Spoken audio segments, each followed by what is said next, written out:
Welcome, Nicole. Thanks for joining us on Who's Penny. How have you been at the moment? Pretty good. Great to be here. Thanks for the invite, Damien. Yeah, things are going well. All things considered, we're doing all right. And now tell us a little bit about the business. Wow. Accord Conveyancing's been going 12 years last month. And prior to that, I had another conveyancing business that ran for about 11 and a half years. So I started this at the time of the GFC. And now we're going into COVID. So I'm thinking, what next in the next 10 years? What else is going to happen? And what the market might bring us. But business is going well, and everything is going good. You just have to adapt. Yeah, absolutely. You have no choice. What's currently happening for you in the marketplace at the moment? Are you seeing some growth, or are you seeing a plateau off?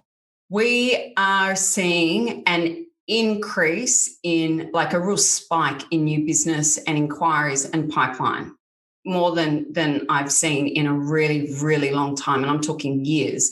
But that's a pent-up demand and frustration of 2 months of people not being able to trade in, as I said before, shelter, an essential service and item required in any sort of life. You want to be able to have somewhere to live or somewhere to buy or move, upsize, downsize, whatever it might be, and you've not been able to do that because of the lockdown. So when the market opened up 3.5, nearly 4 weeks ago, it has just gone crazy. So we're probably tracking at about 60% of uplift from where we were this time last year. Okay. And are there still other different opportunities in business at the moment, or it's all coming from that pent-up demand? I think there's definitely the pent-up demand. I mean, our business, we've got different sort of areas where we get our business from. And obviously for us, there's more first home buyers that we're seeing in the market. And definitely, I think there's a lot of off-market properties that are being transacted through buyers advocates.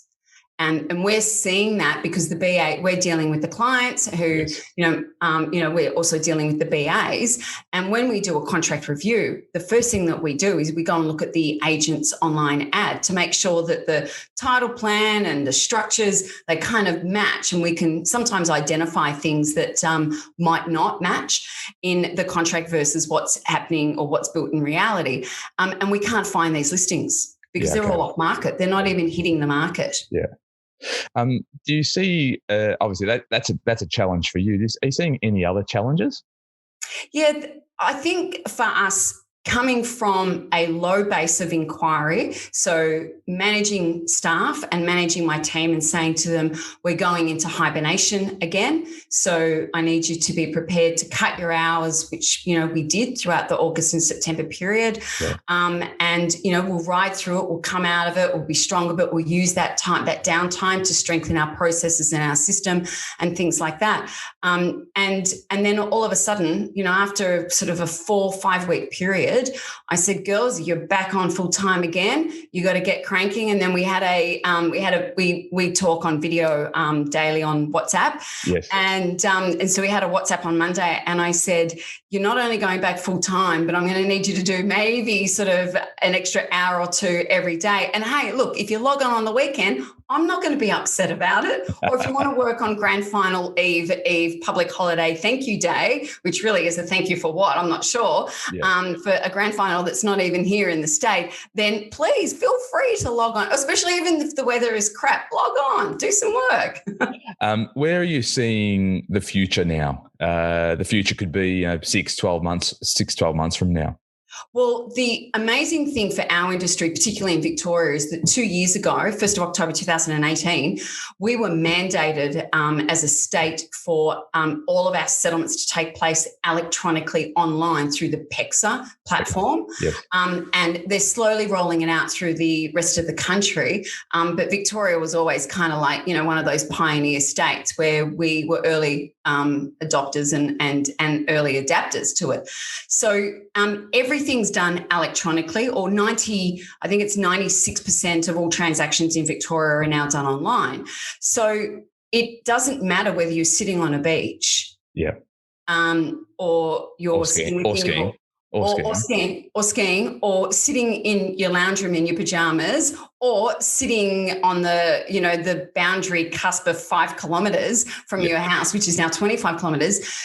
So long as you've got a laptop and you've got proper, connectivity, you can settle. You can settle a properties transaction. So that for us is the future. If we didn't have that going into COVID and we were still settling in the paper bank check, let's do a physical, let's do exchange, let me check the checks, or let me check the paperwork, and then you settle, we'd be stuffed. Yeah, okay.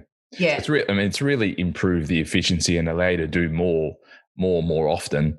And potentially now go national, whereas once before it may have been a little bit difficult.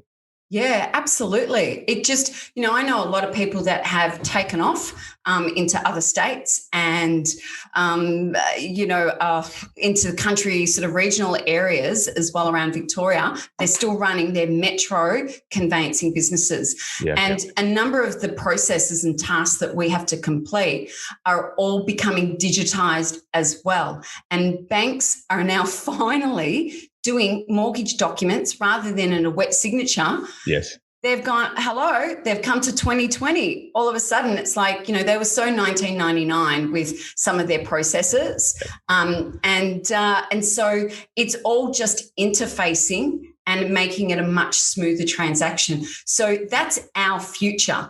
Property will still sell. Property will still transact. I don't think that's ever going to change. It's just whether there's, dips or ebbs and flows in the volume and the amount of stock on the market. But my high-end clients, which are all sort of, let's say, well north of 3 million, they're not affected. Yeah, okay. Financially, otherwise, they're not affected. We're still transacting, on $14 million properties, $8 million and stuff like that. It's great for business. And also, I was just thinking about that there's an element of your business whilst you continue to trade with those higher properties, it remains pretty consistent for you. It's that lower end property that changes during seasons and circumstances for you.